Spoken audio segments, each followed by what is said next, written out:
आइए आज की पवित्र एकादशी की तिथि दिन है 10 मार्च 2025 सोमवार का दिन। आमल की एकादशी की कथा का हम श्रवण भी करेंगे और पवित्र भगवान नाम का कीर्तन भी करेंगे। तो आइए सबसे पहले हम कीर्तन का आश्रय लें।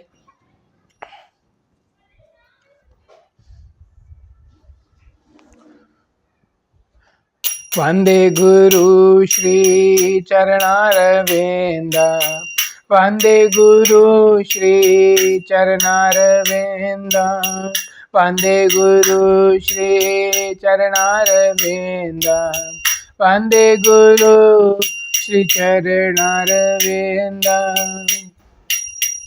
नमः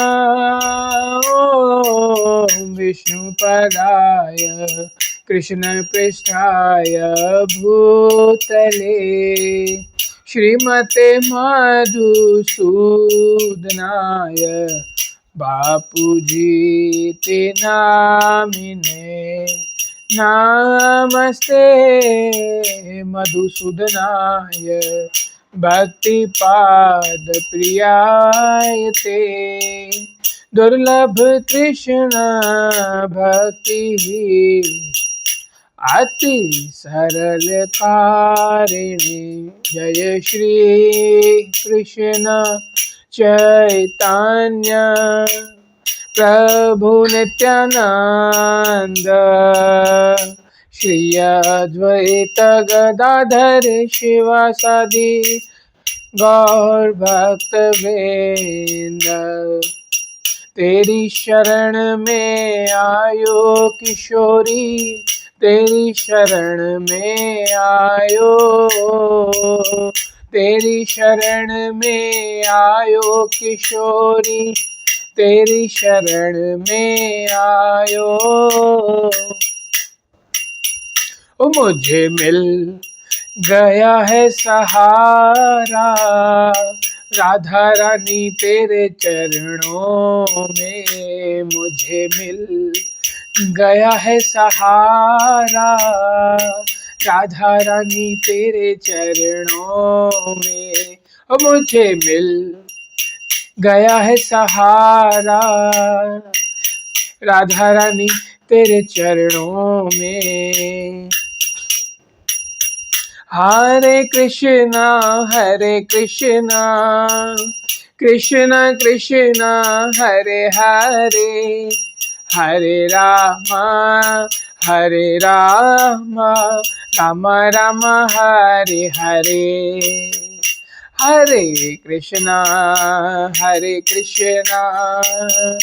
कृष्ण कृष्ण हरे हरे, हरे राम राम राम हरे हरे। हरे कृष्णा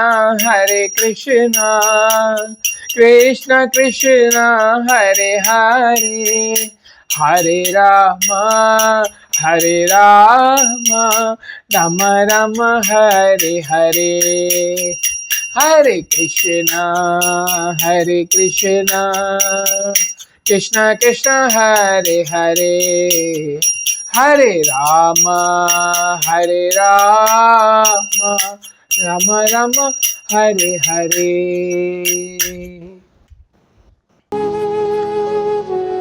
आइए सब मेरे साथ मंगलाचरण करिए। ओम नमो भगवते वासुदेवाय, ओम नमो भगवते वासुदेवाय, ओम नमो भगवते वासुदेवाय। कृष्णाय वासुदेवाय देवकी नंदनाय च नंदगोप कुमाराय गोविंदाय नमो नमः। हे कृष्ण करुणा सिंधु दीनबंधु जगतपति, गोपेश गोपिका कांत राधा कांत नमोस्तुते। तप्ता कंचन गौरांगी राधे वृंदावनेश्वरी, वृषभानुसुत देवी प्रणमामि हरिप्रिय। श्री कृष्ण चैतन्य प्रभु नित्यानंद, श्री अद्वैत गदाधर शिवासादि गौर भक्त बिंदु। हरे कृष्णा कृष्ण कृष्ण हरे हरे, हरे राम राम राम हरे हरे। नमो विष्णुपदाय कृष्ण पृष्ठाय भूतले श्रीमते मधुसूदनाय बापूजी इति नामिने नमस्ते मधुसूदनाय भक्तिपाद प्रियाय ते दुर्लभ कृष्ण भक्ति ही अति सरल कारणे। तो आइए आज हम अम्ल की एकादशी की कथा का श्रवण करते हैं और इस महीने की 14 तारीख यानी होली के दिन श्री चैतन्य महाप्रभु का आविर्भाव दिवस है, यानी कि हम कॉमन भाषा में कहें तो हैप्पी बर्थडे जन्मोत्सव है। उस दिन हम व्रत भी रखते हैं, लेकिन कैसा व्रत रखते हैं उसके बारे में आपको थोड़ी जानकारी दे दूं। आप जैसे सुबह उठते हैं पानी दूध से बनी हुई चीज़ें थोड़े से फल ले सकते हैं, फिर रात को 9 बजे जैसे ही महाप्रभु का जन्म होता है, अभिषेक होता है, मतलब चांद देखने के बाद जैसे ही चांद दिखना शुरू हो जाए, महाप्रभु का अभिषेक करीब 8:30 से 9:30 के बीच होता है रात को। होली खेलने वाले दिन, होली का दहन वाले दिन नहीं, जिस दिन हम होली खेलते हैं जिसको धुलेटी भी बोलते हैं, उस दिन रात को 9 बजे आप व्रत खोल सकते हैं और प्रसाद महाप्रभु के लिए अच्छा बनाइए, उनको भोग लगाइए, उसको फिर प्रसाद के रूप में पाइए। अब चलिए हम एकादशी की कथा की ओर चलते हैं। अब मानधाता जी बोले, हे वशिष्ठ जी, यदि आप मुझ पर प्रसन्न हैं तो व्रत की कथा कहो जिससे मेरा कल्याण हो। वशिष्ठ जी बोले, हे राजन, सब व्रतों से उत्तम और अंत में मोक्ष देने वाला आमल की एकादशी का वर्णन करता हूं। अब देखिए यहां जो ये चर्चा हो रही है वशिष्ठ जी और मानधाता के बीच, मानधाता उस समय के सबसे बड़े राजा थे, तो राजा के पास क्या कमी हो सकती है आप मुझे बताइए माताओं बहनों, क्या कमी क्या है राजा के पास? आज अगर कोई मोदी जी के पास जाए, मोदी जी के पास क्या कमी है? या हमारे मान लो कोई नवसारी का कोई कार्यकर्ता हो, अभी हमारे यहाँ पे म्यूनिसिपैलिटी के इलेक्शन हुए थे, वो अगर इलेक्शन जीत चुका है, उसके हाथ में सारी पावर है, सारी ताकत है, उसके हाथ में बड़ी पदवी है, उसको आप क्या दोगे मेरी माताओं बहनों मित्रों? तो ये मानधाता जो है वो वशिष्ठ जी मुनि, हमारे जो भी शास्त्र हैं, आप भगवत गीता उठा लीजिए, महाभारत उठा लीजिए, भागवतम और श्रीमद् भागवतम, मैं प्राथमिकता सबसे पहले श्रीमद् भगवत गीता और श्रीमद् भागवतम दोनों को प्राथमिकता दे रहा हूँ। और एकादशी की व्रत कथा जो हम हर एकादशी को श्रवण करते हैं, आप इसको हमेशा ध्यान में रखिए कि सारे के सारे प्रश्न और प्रश्नों के उत्तर है। और इसी एकादशी की कथा में कभी किसी ने नहीं कहा, अब पहले भी एकादशी की कथाओं में चर्चा हुई है, युधिष्ठिर के सामने साक्षात भगवान खड़े थे, तभी उन्होंने भौतिक वस्तुएं नहीं मांगी, और हम पागलों की तरह मंदिर में जाके घंटे बजा बजा के भगवान के कान दुखा के, सर दुखा के मांगते हैं भिखारियों की तरह, भगवान बंगला दे दो, कारखाना दे दो, फैक्ट्री दे दो, बिजनेस दे दो।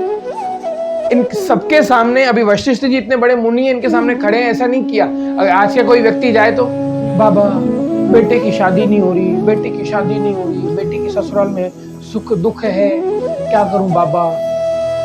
तो यही सब हमारी बुद्धि यहीं तक सीमित है माताओं बहनों मित्रों। और यहाँ हमारे जो भी शास्त्र हैं, अर्जुन जब डिप्रेशन में था, जो टेंशन बोलते हैं, डिप्रेशन टेंशन, जब दुखी था तो भगवान को कहा कि मैं आपको गुरु मानता हूं, अब मैं आपका शिष्य हूं, कृपया मुझे उपदेश दें जो मेरे श्रेयस्कर हो। भगवद गीता का 2 अध्याय पढ़ लीजिएगा मेरी माताओं बहनों मित्रों, जो मेरे हित में हो वो मुझे बताइए। अब भगवान ने ये नहीं कहा अर्जुन अंगूठी पहन ले, अर्जुन नींबू मिर्ची बांध दे रथ पे, मैंने तो आज तक नहीं पढ़ा, ना ही कभी सुना। अर्जुन ये दक्षिणा दे दे, 12 नारियल चढ़ा के आ, नहीं। यहाँ पे भी मानधाता जी बोल रहे हैं कि कल्याणकारी व्रत कौन सा है। यहाँ ऐसा नहीं बोला कि मैं और राजा बड़ा और कैसे अपने साम्राज्य को बढ़ाऊं। हाँ, जो ड्यूटीज है वो करना जरूरी है, लेकिन इतना भी वो लोभ करना भी जरूरी नहीं है। एक बार हमारे बापूजी सरकार बताते हैं अपनी वाणी में कि एक हमारे उल्लासनगर की बात है, महाराष्ट्र मुंबई शहर की, तो एक अंकल थे, वो दाल पकवान बेचते थे। अभी सिंधी लोग हैं, अभी मुंह में पानी आ रहा होगा, लेकिन आज एकादशी है, फिर भी मैं एग्जाम्पल के तरीके से आपको समझा रहा हूँ। तो दाल पकवान बेचता था और वो अंकल का बहुत चलता। अब भगवान की दया तो थी, भगवान जब दया करते हैं तब ये धंधा बिजनेस दे देते हैं, जब कृपा करते हैं तब भक्ति देते हैं। बहुत चलता, लाइनें लगी रहती, सुबह 7 बजे की लाइनें लग जाती उसके पास। तो वो पूरा दिन दाल पकवान बेच के दोपहर को 4 बजे तक फ्री हो जाता था। फिर वहीं दुकान पे थक हार के थोड़ा रेस्ट करता था, आराम करता था, थोड़ी देर सो जाता था। तो उसके कुछ दोस्त लोग थे, बोलते थे कि भाई तू शाम को भी चालू रखना, शाम को भी चालू रखना, तेरा वैसे भी अच्छा चलता है और अच्छा चलेगा, शाम को भी बहुत खाएंगे दाल पकवान। और उल्लासनगर की पोजीशन ऐसी है, शाम को 8 बजे नाश्ता करते हैं। तो इस विषय में हम फिर कभी चर्चा करेंगे। तो कहते हैं रात को भी खाया करना, रात को भी बेचा करना, तो तेरे और लोग आएंगे, खाएंगे दाल पकवान। तो वो अंकल ने एक सिंपल सा जवाब दिया कि जब मुझे भगवान दे रहा है, मैं इतनी मेहनत कर रहा हूँ, वैसे भी सुबह करने में मेहनत है, लेकिन थोड़ी सी मेहनत में मुझे भगवान इतना सारा दे रहा है, तो क्यों मैं भगवान का भजन करूं, क्यों मैं मत्था कुटी करूं, क्यों फालतू मगजमारी करूं, मैं सामान बनाऊं, उसको बेचूं, दाल बनाऊं, पकवान बनाऊं, शाम को भी हाय हाय हाय हाय करूं। और बोल रहे थे अरे नहीं, इससे पैसे ज्यादा कमाओगे, पैसों से सुख मिलेगा। ध्यान रखिएगा, पैसों से आप सुविधाएं खरीद सकते हो, लेकिन सुख नहीं खरीद सकते। हमारी वास्तविक स्थिति आनंद है। हम आनंद हमारी वास्तविकता है। हम सुविधा बढ़ा सकते हैं। ऐसे बड़े बड़े बिजनेसमैन के मैं नाम नहीं लेना चाहूंगा, ऐसे कई बड़े बड़े लोग हैं जो सोने के लिए रात को नींद की गोलियां खाते हैं, और बड़े इंडस्ट्रियलिस्ट हैं, बड़े अरबों खरबोपति की कंपनियां चला रहे हैं। क्यों? उनके पास किस चीज की, किसी की कोई भी चीज की कमी होगी? एसी होगा, कार होगी, बंगला होगा, सब होगा। थोड़ी बहुत शरीर में सुंदरता होगी, शरीर में शक्ति होगी। क्यों नींद की गोलियां ले रहे हैं? क्यों? मानसिक तनाव, वो स्ट्रेस, वो डिप्रेशन। हम यहाँ हरी कथा सुन रहे हैं, मुझे बोलने का अवसर दिया, आपको सुनने का अवसर दिया, तो हमारा ये एक तो अच्छा है, भगवान ने भले सोना नहीं दिया, सोने का भाव आज 8.5 लाख रुपए का बिस्किट आता है, आपको भगवान ने तो चैन की नींद तो दे रहा है। अच्छा है, सोना दे तो रहा है, सोने भी दे रहा है, सोना दे भी रहा है, घर पे सब ठीक है। ये बड़ी कृपा है मेरे हरि की, मेरे ठाकुर की। तो चलिए हम कथा की ओर चलते हैं।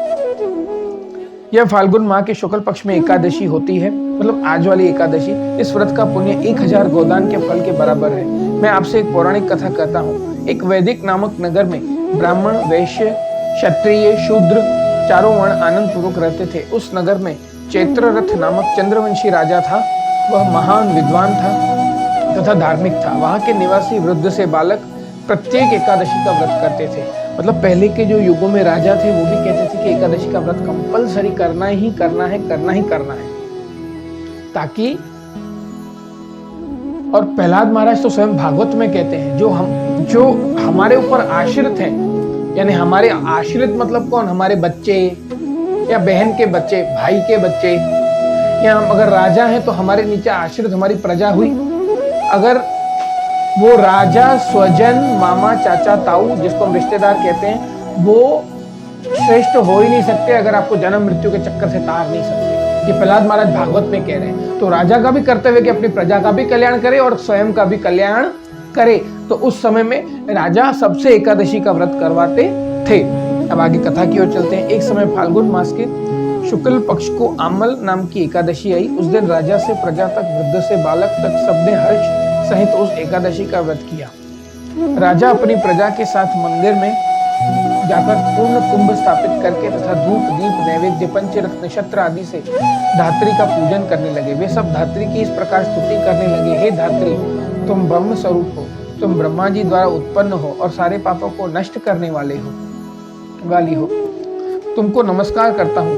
अब तुम अधैर्य स्वीकार करो और तुम श्री रामचंद्र जी द्वारा सम्मानित हो। मैं आपकी प्रार्थना करता हूँ, मेरे समस्त पापों को हरण करो। उस देवालय में रात्रि को सबने जागरण किया। रात्रि के समय उस जगह एक बहेलिया आया।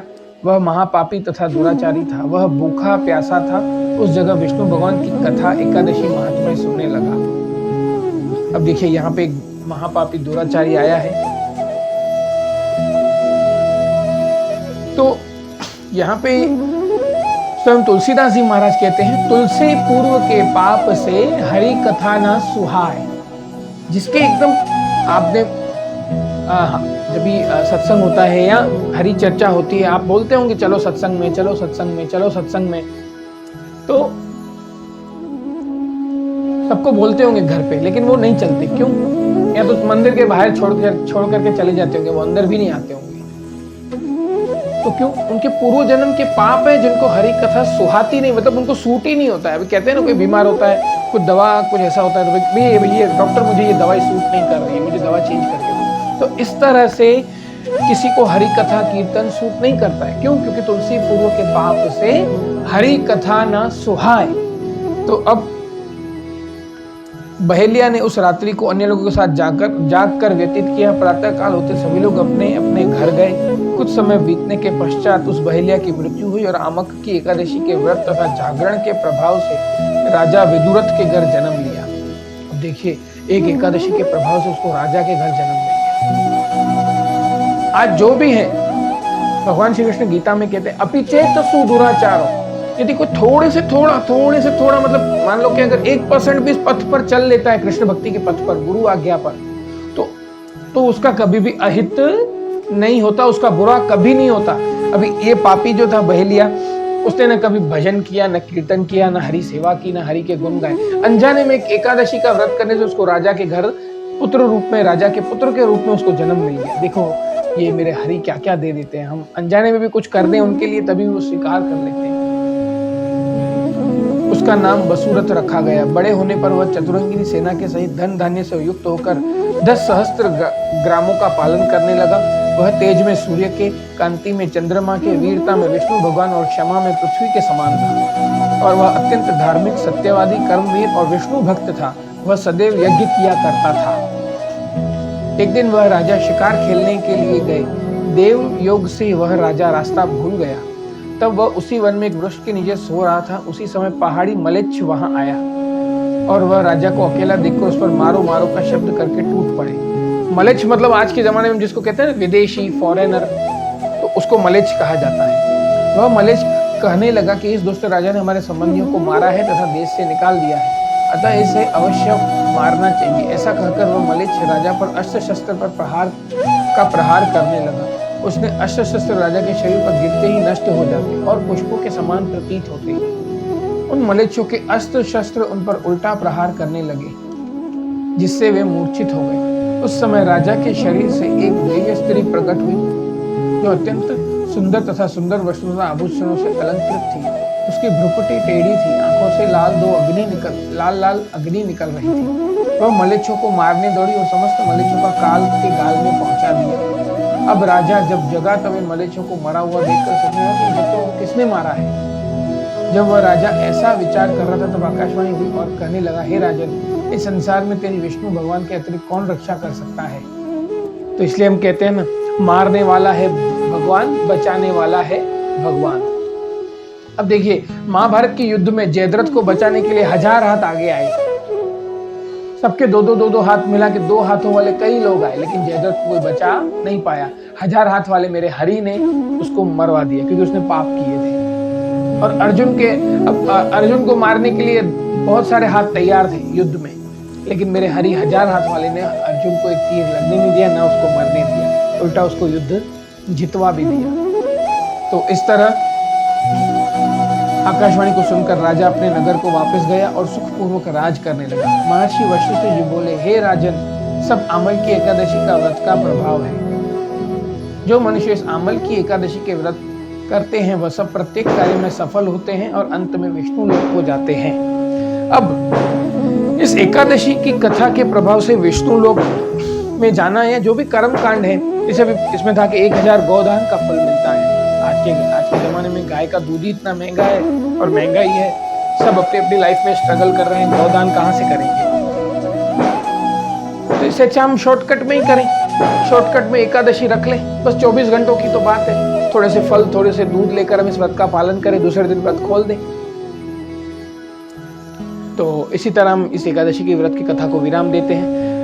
सब बोलिए हरे कृष्ण कृष्ण कृष्ण हरे हरे, हरे राम राम राम हरे हरे।